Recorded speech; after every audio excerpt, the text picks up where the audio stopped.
Hello friends, welcome back to my channel. আমি আফরিনা হালদার। সবাই কেমন আছেন? আমি তো খুব ভালো আছি, আশা করছি আপনারা খুব ভালো আছেন।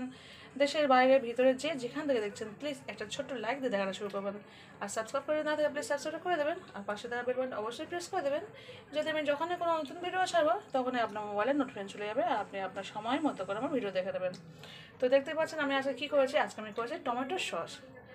তো ইউটিউব চ্যানেলে এখন যেহেতু টমেটোর দাম কম, তাই এখন প্রত্যেকেই দেখছি টমেটো সস করছে। তো আমিও কেন বাদ থাকবো, আমিও চলে আসলাম টমেটো সস করতে। তবে আমি একটু ভিন্ন স্বাদে করেছি। আমার রেসিপিটা দেখবেন, আর ভালো লাগলে অবশ্যই লাইক কমেন্ট করবেন, অবশ্যই লাইক দেখা শুরু করবেন, ভালো লাগলে শেয়ার করবেন। তো চলুন দেখা যাক কীভাবে করেছি। একদম ভিন্ন পদ্ধতিতে করেছি, মানে ইউটিউবে আমি এরকম দেখিনি, আমি যেমন করেছি। তো আমার পদ্ধতির মধ্যে যদি ভালো লাগে অবশ্যই বাড়িতে করবেন, আর যদি ভালো লাগে অবশ্যই কমেন্ট করে জানাবেন। তো চলুন স্টার্ট করে দিচ্ছে। হ্যালো ফ্রেন্ডস, দেখতে পাচ্ছেন আমি টমেটো নিয়ে নিয়েছি, প্রায় 5 কেজি মতো টমেটো নিয়েছি, দেখতেই পাচ্ছেন। তো কতটা টমেটো দেখলেই বুঝতে পারছেন। তো চলুন টমেটো করে ভালো করে ধুয়ে নেবো জল দিয়ে, তারপরে কি করছি দেখাচ্ছি। দেখতে পাচ্ছেন আমি একটা বালতি নিয়েছি, বালতির মধ্যে সব টমেটোগুলো দিয়ে দিচ্ছি একে একে, দিয়ে জল দিয়ে ভালো করে ধুয়ে নেবো জিনিসটাকে। তো দেখতেই পাচ্ছেন টমেটোগুলো আমি সব ভিজিয়ে দিয়েছি। এবার আমি একে একে বোটা ছাড়িয়ে ধুয়ে নিয়ে আমি এটা কাটবো না, আমি একটু অন্যরকমভাবে টমেটো সসটা করছি, আপনারা দেখে বলবেন কেমন হয়েছে। আর যদি ভালো লাগে অবশ্যই শেয়ার করতে পারেন, আর ভালো লাগলে আপনারা বাড়িতেও করতে পারেন। তো চলুন আমি একে একে সমস্ত টমেটোগুলো ধুয়ে আমি প্রেসার কুকার নিয়ে এসে প্রেসারের মধ্যে দিয়ে দেবো। হ্যালো ফ্রেন্ডস, দেখতে পাচ্ছেন আমি টমেটোগুলো ভালো করে ধুয়ে গোটা টমেটোই আমি দিয়ে দিয়েছি, আমি কোনো কাটিনি। তো 5 কিলো টমেটোর মধ্যে আমি এতটা দিয়েছি, আর এতটা টমেটো আমার এখন আছে, আর জায়গা নেই বলে আমি দিইনি। তো এটা রান্না করে খেয়ে দেবো, তো আমি আপনাকে দেখিয়ে দিলাম। তো এটা হচ্ছে 5 কিলো টমেটোর মধ্যে অতটা আছে, এতটা দিয়েছি। দিয়ে দিচ্ছি অল্প করে লবণ, মানে আমার যতটা হবে দিয়ে দিলাম লবণটা। তো চলুন দিয়ে দিচ্ছি 1 বাটি পরিমাণ জল দিচ্ছি সিদ্ধ করার জন্য, বেশি নয়, 1 বাটি জল দিলাম। এবার আমি ঢাকনা চাপা দিয়ে দেবো, তার আগে গ্যাসটা জ্বালিয়ে দিই। চলুন ঢাকনা চাপা দিয়ে দিই। হ্যালো ফ্রেন্ডস, দেখতে পাচ্ছেন আমার টমেটোগুলো সব সিদ্ধ করা হয়ে গেছে। তো আমি একে একে যে টমেটোর যে ছালগুলো আছে ওগুলো আমি চামচের সাহায্যে আস্তে আস্তে তুলে দেবো। তো দেখতেই পাচ্ছেন আমি কিছুটা আমি তুলে নিয়েছি, খোলা টমেটো খোলা, দেখতে পাচ্ছেন অনেকটাই খোলা তুলে নিয়েছি। আবার আমি এটা ভালো করে এই ঘুনে দিয়ে ভালো করে ঘেঁটে নেবো। তো চলুন ভালো করে ঘেঁটে নিয়ে ফিরে আসছি। হ্যালো ফ্রেন্ডস, দেখতে পাচ্ছেন যতটা পেরেছি আমি খোলাগুলো সব তুলে নিয়েছি। আর এবার আমি এটা ভালো করে এইভাবে ঘেঁটে নিয়েছি, চামচের সাহায্যে পুরো ঘেঁটে নিয়েছি। আর এদিকে আমি দেখতে পাচ্ছি এগুলো সব নিয়ে নিয়েছি। এতটা মানে 5 কিলো ওজনের সিদ্ধ করেছি, 4 কিলো নিয়েছি, 4 কিলো টমেটো। তো 4 কিলো টমেটোতে এতটা আদা রসুন সব নিয়ে দেখতে পাচ্ছেন, শুকনো লঙ্কা নিয়েছি। তো চলুন এগুলো ভালো করে পেস্ট করা নেই, তারপর কী করছি দেখাচ্ছি। তো দেখতেই পাচ্ছেন ফ্রেন্ডস এটা ভালো গুলে নিয়েছি। তো এবার আমি কী করছি দেখুন, একটা রকম চুবড়ি নিয়ে নিয়েছি, মানে গামলাতে একটা চুবড়ি বসিয়ে নিয়েছি। তো চলুন এটাকে আমি ঢেলে দেবো এর উপরে। তো দেখতেই পাচ্ছেন আমি জুসটা পুরো বের করে নিয়েছি, আর এইদিকে চুবড়ি ঢেলে দিয়েছি, একদম শুকনো হয়ে গেছে দেখতে পাচ্ছেন। তো এটাকে আমি ভালো করে মিক্সি মেশিনে ভালো করে পেস্ট করে দেবো। তো চলুন মিক্সি মেশিনে অতটা করতে গেলে মিক্সি মেশিনে অনেকটা সময় লাগতো, সেখানে আমি কিছুটা ঝাড়িয়ে নিয়েছি, নিয়ে আমি জাস্ট অল্প হয়ে গেছে এইটুকু আমি ভালো করে মিক্সি মেশিনে পেস্ট করে আনবো, এনে ওর সঙ্গে আবার মিক্সড করে দেবো। তো চলুন মিক্সড করে দিই, মানে পেস্টটা করে আনে। তো চলুন মিক্সি মেশিনে ভালো করে পেস্ট করে আনি, এনে আবার ফিরে আসছি। আর এর সঙ্গে আমি আদা রসুনটাও নিয়ে যাবো, সেটাকে একসঙ্গে পেস্ট করে নেবো। হ্যালো ফ্রেন্ডস, দেখতে পাচ্ছেন আমি চলে এসেছি মিক্সচার মেশিনের কাছে পেস্ট করবো বলে। তো দেখতে পাচ্ছেন আমি আদাটা নিয়ে নিয়েছি, একটা সব পেস্ট করবো। তো আমি এতে কিন্তু কোনো জল ইউজ করবো না। তো দেখুন আমি কী ইউজ করছি, আমি যে টমেটোর যে স্যুপটা তৈরি করেছি সেই স্যুপ দিয়েই কিন্তু আমি এখানে পেস্টটা করবো, কারণ আমি এক্সট্রা কোনো জল ইউজ করবো না। তো চলুন কিছুটা স্যুপ দিয়ে দিচ্ছি, দেখতে পাচ্ছেন দিয়ে দিলাম, দিয়ে এবার এটা ভালো করে পেস্ট করে নেবো। তো দেখুন আমার কত সুন্দর পেস্ট করা হয়ে গেছে। তো ভাই এটাকে আমি এবার একটা কড়া নিয়ে এসেছি, কড়ার মধ্যে ঢেলে দিচ্ছি। দেখতে পাচ্ছেন কত সুন্দর পেস্ট করা হয়ে গেছে, শুধু আদা নিয়েছে এটা। এবার নিয়ে নেব রসুন। তো চলুন রসুনটাকে নিয়ে নিচ্ছি রসুন।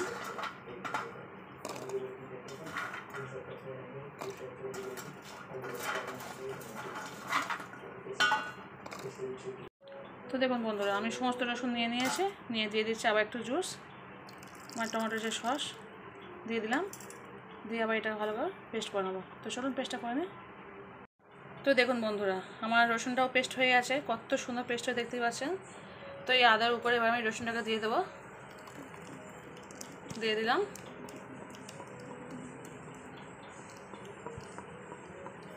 তো চলুন এবার এর উপর আমি দিয়ে দেবো যে শুকনো লঙ্কাটা নিয়েছি, শুকনো লঙ্কাটা দিয়ে দেবো।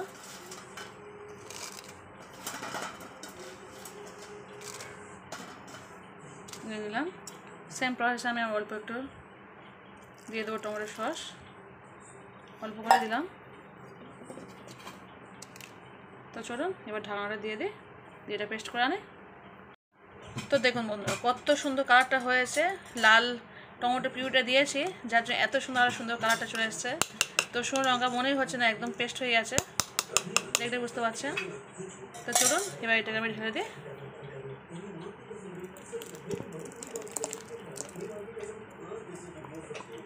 দিয়ে দিলাম। তাহলে আমার আদা রসুন প্লাস শুকনো লঙ্কা আমার হয়ে গেল মিক্সিং করা। এবার আমি দিয়ে দেবো, এতেই দিয়ে দেবো যে টমেটোটা আমি ছেঁকে নিয়েছি চুবড়ি করে, সেই টমেটোর এই কতগুলো আস্তে আস্তে আমি এবার মিক্সচারে দিয়ে পেস্ট করে নেবো। আর যদি জল সহ করতাম তাহলে অনেকটা বড় জার লাগতো আর অনেকটা সময়ও লাগতো। তো আমি যার জন্য ছেঁকে নিয়েছি, ছেঁকে নিয়ে আমি চেষ্টা করছি। তো চলুন এটা ভালো পেস্ট করে নিই। এতে আর জল লাগবে না, যেহেতু এটা সিদ্ধ করা আছে, এটা জাস্ট পেস্ট হয়ে যাবে। তো চলুন ঢাকনাটা বন্ধ করে দিই, দিয়ে এটা পেস্ট করে নিই। তো দেখুন বন্ধুরা আমি এটা ভালো পেস্ট করে নিয়েছি। তো দেখুন বন্ধুরা কত সুন্দর জিনিসটা হয়ে গেছে, আমার দেখতে অসাধারণ লাগছে। আর এদিকে আমার চুবিতে যা ছিল সবটা আমি তুলে নিয়েছি, দেখতে পাচ্ছেন মিক্সিং মেশিনে। চলুন এটা পেস্ট করে নিই, নিয়ে আবার ফিরে আসছে। হ্যালো ফ্রেন্ডস, দেখতে পাচ্ছেন এটাও পেস্ট করে চলে এসছে। তো চলুন এটাকেও ঢেলে দিই, এর সঙ্গে দিয়ে দেবো। দেখতে পাচ্ছেন কত সুন্দর জিনিসটা হয়ে গেছে। তো দেখলেই বুঝতে পারছেন কত সুন্দর জিনিসটা হয়েছে। আর আমি এই টমেটোর জল দিয়েই আমি এটাকে ধুয়ে দিয়েছি, মানে আমি এক্সট্রা কোনো জল ইউজ করছি না, যে টমেটোর যে জল বের হয়েছে সেই জলটা দিয়ে কিন্তু সব কিছু করছি। আদা রসুনটাও পেস্ট করে নিলাম, আদা রসুনটাও পেস্ট করে নিয়েছি, দেখতে পাচ্ছেন। তো চলুন এবার কীভাবে কী করছি দেখাচ্ছি। হ্যালো ফ্রেন্ডস, তো দেখতে পাচ্ছেন চলে এসেছি রান্নাঘরে। তো আমি জুসটাতে একদম মানে পিউরিতে টমেটোর যে পিউরি বের করেছি তাতে আমি দিয়ে দিচ্ছি ভিনেগার। দেখতে পাচ্ছি 1 কাপ পরিমাণ ভিনেগার দিচ্ছি, দিয়ে দিলাম 1 কাপ পরিমাণ ভিনেগার। হ্যালো ফ্রেন্ডস, দেখতে পাচ্ছেন আমি যে আদা রসুন আর শুকনো লঙ্কা পেস্ট করেছি, তো সেটাকে ফার্স্ট গ্যাসটাকে জ্বালিয়ে দিচ্ছি। তো দেখতে পাচ্ছেন গ্যাস জ্বালিয়ে দিয়েছি। তো দেখতে পেয়েছেন আমি গ্যাস জ্বালিয়ে দিয়েছি, যেহেতু এতে কোনো জল নেই তাই আমি অল্প যে টমেটো পিউরি করেছিলাম গ্লাসে রেখেছিলাম সেই পিউরিটা অল্প অল্প দিয়ে দেবো। এই অল্প পিউরি দিয়েই আমি কিন্তু এটাকে কষিয়ে নেবো, যেহেতু আদা রসুনের গন্ধ থাকে, একটু না কষিয়ে নিলে গন্ধটা যাবে না, সেখানে অল্প জল দিয়ে নিয়েছি, নিয়ে ভালো করে এটা কষিয়ে দেবো।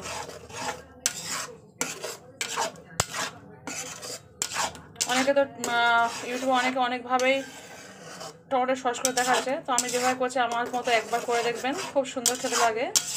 আর প্রায় আপনারা যদি কাঁচের বয়মে করে রাখেন প্রায় 1 বছর এইভাবে ভালো থাকবে। বাড়িতে একবার ট্রাই করে দেখবেন, খুব কম সময়ের মধ্যে হয়ে যাবে, খুব কষ্টটা কম হবে।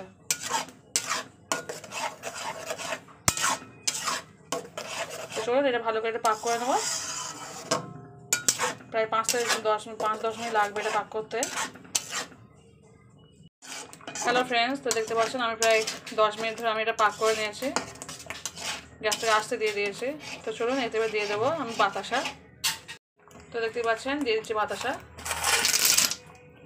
আপনারা চাইলে চিনি দিতে পারেন, কিন্তু আমি তো চিনি খাই না খুব একটা, সেই কারণে আমি বাতাসা দিয়েছি। আপনারা সবাই জানেন আমি বাতাসাটা ইউজ করি বেশি।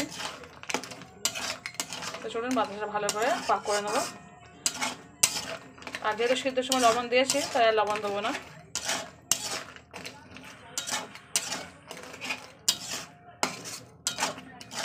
প্রায় 10 মিনিট ধরে আমি পাক করে নিয়েছি, তারপর বাতাসা দিলাম। আদা রসুনের যে গন্ধটা থাকে না সেটা চলে গেছে,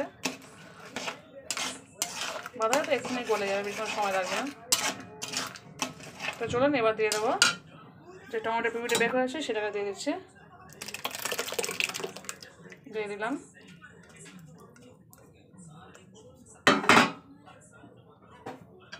এবার গ্যাসটাকে ভালো করে জড়িয়ে দেবো, দিয়ে ভালো করে আমি মিশিয়ে নেবার সঙ্গে।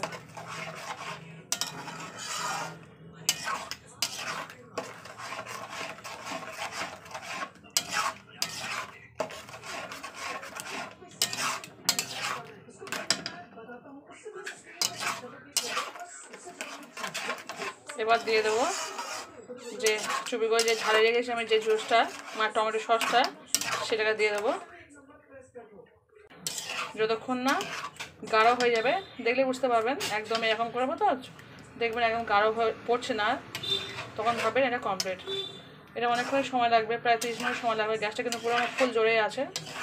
তো চলুন আবার আসছি 10 থেকে 15 মিনিট পরে আবার দেখাচ্ছি। এখন বেকার ভিডিওটা অনেকটা বড় হয়ে যাবে। হ্যালো ফ্রেন্ডস, তো দেখতে পাচ্ছেন কত সুন্দর গাঢ় হচ্ছে আস্তে আস্তে। এখনও কমপ্লিট হয়নি রান্না, 10 মিনিট প্রায় হয়ে গেছে। তো আমি আপনাদের সঙ্গে দেখাবো বলে জাস্ট এসছি। তো দেখতে পাচ্ছেন এখনও হবে, পাতলা আছে এখনও। তো কীভাবে চেকটা করবো পরে দেখাচ্ছি। তো চলুন আবার ফিরে আসছে আরও 10 মিনিট পরে, এটা তখন হোক। হ্যালো ফ্রেন্ডস, দেখতে পাচ্ছেন আমি চলে এসেছি পুরো 30 মিনিট পরে।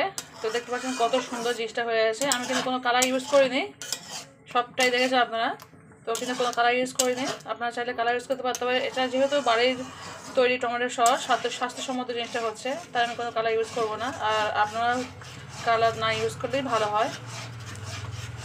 তো দেখতে পাচ্ছেন কত সুন্দর জিনিসটা হয়ে গেছে, অসাধারণ একটা কালারের জিনিস হয়েছে টমেটো সস। আর খুব কম সময়ে কিন্তু জিনিসটা হয়ে গেল।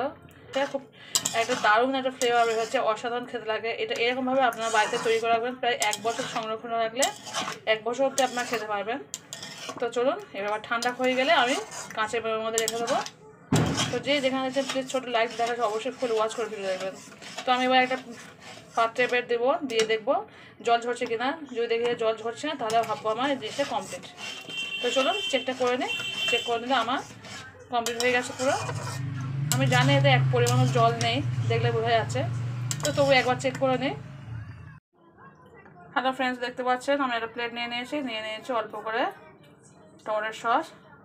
তো দেখুন জিনিসটা পড়ছে কিনা, দেখতে পাচ্ছেন কোনো রকম কিন্তু জল পড়ছে না, সম্পূর্ণ টমেটো সসটাই পড়ে আসছে, মানে আমার কোনো রকম জল নেই। তো চলুন আমার তাহলে কমপ্লিট হয়ে গেল টমেটো সস। তো দেখতে পাচ্ছেন আমি চেক করে দেখে দিলাম, আমার কিন্তু একটুও পরিমাণ থেকে জল বের হলো না। যেখানে দেখছেন প্লিজ ছোটো লাইক দিয়ে অবশ্যই দেখাচ্ছি, অবশ্যই ফুল ওয়াচ করে ভিডিও দেখবেন। তো আজকে আমার টমেটো সসটা কেমন হয়েছে অবশ্যই কমেন্ট করে বলবেন। তো এই জিনিসটা আমি যেভাবে করেছি এটা কিন্তু কোনো ইউটিউব চ্যানেলে কেউ কিন্তু দেখাবে না, এই প্রথম আমি দেখালাম যে এরকমভাবে ছেঁকে। আমি বহু টমেটো সস দেখেছি চ্যানেলে, ইউটিউব চ্যানেলে, কিন্তু আমি এরকমভাবে কখনো দেখিনি। এটা আমি সম্পূর্ণ আমার নিজস্ব বুদ্ধিতে আমি করেছি। তো আপনারা বাড়িতে এইভাবে করে দেখবেন, খুব তাড়াতাড়ি জিনিসটা হয়ে যায়, আর জিনিসটা খেতেও দারুণ লাগে। আর পুরো 1 বছর পর্যন্ত আপনারা এরকম সংরক্ষণ করে। তো চলুন আজকে পর্যন্ত বিদায় নিচ্ছি, আবার পর থেকে করে নতুন রেসিপি নিয়ে ফিরে আসবো। বাড়িতে কিন্তু অবশ্যই চেষ্টা করবেন আর করে দেখবেন কেমন হয়েছে। আর ভালো লাগলে অবশ্যই কিন্তু কমেন্ট করতে পারেন, আর যদি খুব ভালো হয় শেয়ার করতে পারেন। তো আজকে পর্যন্ত বিদায় নিলাম, টাটা বাই। তো দেখতেই পাচ্ছেন কত সুন্দর কালারটা হয়ে গেছে। আমি কিন্তু কোনো কালার ইউজ করিনি এখানে। তো আপনারাও কালার না ইউজ করলেই ভালো হয়, কারণ যেহেতু এই সস বাচ্চা থেকে বড় সবাই খাবে, তো সেই কারণে কালারটা ইউজ না করে, যেহেতু স্বাস্থ্যসম্মত জিনিস, বাড়িতে তৈরি জিনিস বাড়ির মতোই হওয়া ভালো। তো এটি মানে রুটির সঙ্গে তো আপনি রুটির সঙ্গেও খেতে পারবেন, গরম গরম রুটির সঙ্গে। তাছাড়া স্লাইসের রুটিগুলো হয়, রুটির সঙ্গেও খেতে পারবেন জেলির মতো করে। আর এছাড়া তো শীতের সময় বা সামনে রোজা আসছে, বিভিন্ন রকম পকোড়া হবে, পকোড়ার সঙ্গে খেতে পারবেন। তো এইভাবে অবশ্যই বানিয়ে করে খেয়ে দেখবেন। আর যদি আমার রেসিপিটা ভালো লাগে অবশ্যই কমেন্ট করবেন, আর ভালো লাগলে শেয়ার করে দেবেন। তো আজকে বিদায় নিলাম, টাটা বাই।